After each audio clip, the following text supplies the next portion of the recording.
There's one thing that I've seen a big uptick in, and that is custom arrow builders. There has been. There's a ton of custom arrow builders out there, right? I've seen more and more of them. And a lot of them are doing the same thing. They're getting those Chinese blanks and they're building arrows out for people. And the profit margin, from what I've seen, is insane. Yeah. But we've also had a bunch come through the shop. And I would say there's a lack of consistency.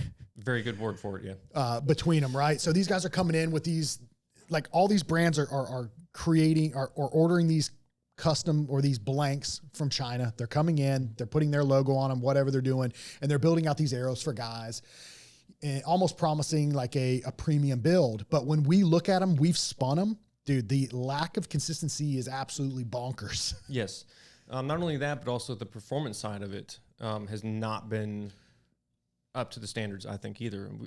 We had that one customer, remember, where he was getting no penetration, and he was shooting 80 pounds, a 30 and a half, 31 inch draw length, and he was getting like 6 inches of penetration. And we changed him to a different arrow and passed through like crazy. Which is weird. I'm wondering why he wasn't. He's a good shooter, for one, but I'm curious as to why. But I talked to another friend of ours, Joe Long, and he's had multiple guys that have had come through from these custom arrow builders where they've just had issues with their arrows. The arrows look good, but when you put them on and you test them, there's a lack of consistency from overall weight to spine to straightness. And I think when there's a lack of consistency with spine is going to be your biggest issue. Right. So there's no way that they're tuning great. I mean, when each arrow fluctuates to the degree that they are. So I would caution people, with the custom arrow build side of things that are using those Chinese blanks. There's plenty of brands out there that are putting out a premium arrow that are vetted. Right. You know what you're getting: Easton, Victory, Black Eagle, Gold Tip. But that cuts down to a lot of these guys' margins. Right. It does. So I would just err on the side of caution personally. Right. And, especially when it comes to the Chinese blanks, you just don't know exactly what it is you're getting when you get those arrows. Right. Especially somebody that's new, that's looking like, oh, I'm going to spend a premium amount of money on this premium arrow, and they don't spin them. They don't know how to check for spine consistency or overall weight. There's just too much fluctuation, in my opinion, for you to invest that kind of money in them and end up with something subpar. I'm not saying everybody is doing that, but we have seen an influx of dudes that are doing that. And this season in particular, we've seen a lot of them come through the shop, and they haven't been great. And it's cool that, the guys are wanting to do this. They're wanting to get into that market, making custom arrows and making them look cool. But at the end of the day, if they're not performing, you need to make sure, if you're going to do that business model, you need to test it yourself and make sure it is going to be consistent and perform.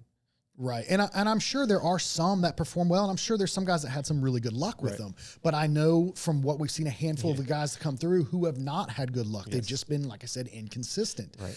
And I would say, if you're going to start the custom building side of things, I mean, it'd probably be safe to go with a brand that's vetted. And I understand that it cuts profit margin, but you're putting out a premium product versus a subpar product, because I know there's no way you're going through every single one of those blanks, spinning them, sorting them, and whatnot. We've just seen it almost like mass production of custom built arrows that look incredible. Yeah. They look great, but they do not perform up to the standard whenever you put them against anything else that's been vetted. Right. Yeah, looking good is part of the game, but it has to perform. It does, man, and and obviously there's a lot of money to be made there, right? Everybody wants a cool arrow. Total archery season coming up. Yep. You could probably get away with a little bit less quality of an arrow because you're not strapping a broadhead on there. Right. But whenever we've seen these things perform with broadheads, it just haven't been good. The flight's been off. It's just been inconsistent. I don't know so much about the durability side. I haven't really seen a massive issue with that, but it's just a lack of consistency, I would say, with weight, spine, and straightness. Right. It's just all over the board. Yeah. Yeah, it's kind of a weird thing. So yeah, it is. So be cautious with your arrow builder out there, guys. I know at Extreme Outfitters, we sell all of your Eastons, Victories, Gold Tips, all your premium brands. We can custom build them for you if you ever need them. Right. And we get them directly from the source. We're not buying them aftermarket or No. used or anything like that. That was somebody that questioned before. And no, all of our stuff is directly from the manufacturer. We've invested a lot of money heavily into the brands, and we stock a massive amount of arrows, shafts that we can custom build, and we sell them all individually for guys that want to do their testing. We offer free cut and glue. So if you need custom arrows, check it out, extremeoutfitters.com. If pick the shafts you want, let us know how you want them built. We can do it for you. So no problem there. And any of your other custom arrow builders, there's a lot of really good ones out there that are doing some killer builds. I would say go with those guys, just vet them and make sure you're getting a good shaft. Right. And I'm not saying you need them to run match grade everything.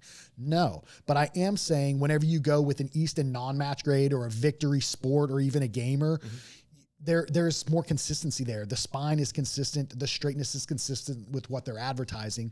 You're not going from 1,000ths to, God, I don't even know. Some of the ones we watched spin were just like, they were awful. The needle was all over the place. So just be cautious with it. If you're going to invest your money, invest it wisely. Invest, I would say, in people who've invested in quality brands. Right. It just saves you a lot of headache because we had guys come in, spend hundreds of dollars on these custom arrow builds, and they just weren't good. Yeah.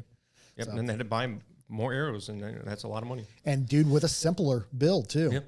It ended up costing less money, and it performed 1,000 times better. 1,000 times better. So it's cost some guys some deer this year. So just err on the side of caution. It is a business that is coming up and coming with Total Archery, and like I said, with all of that, and just be cautious with how you spend your money. Make sure it's vetted. Yeah. Like I said, there's some really good ones out there, but just I would be cautious on the blanks from China. Yeah. So, but from there, man, let's move into it. New arrows 2025. Like I said, there was a whole bunch. Easton dropped some. The 5.0, absolutely phenomenal. The FMJ Max was new for the year. Victory dropped. The HLR, the VLR, the Rival, and the Rival X. Yep. What else did I miss? That was the big. That was ones. Yep. That was it.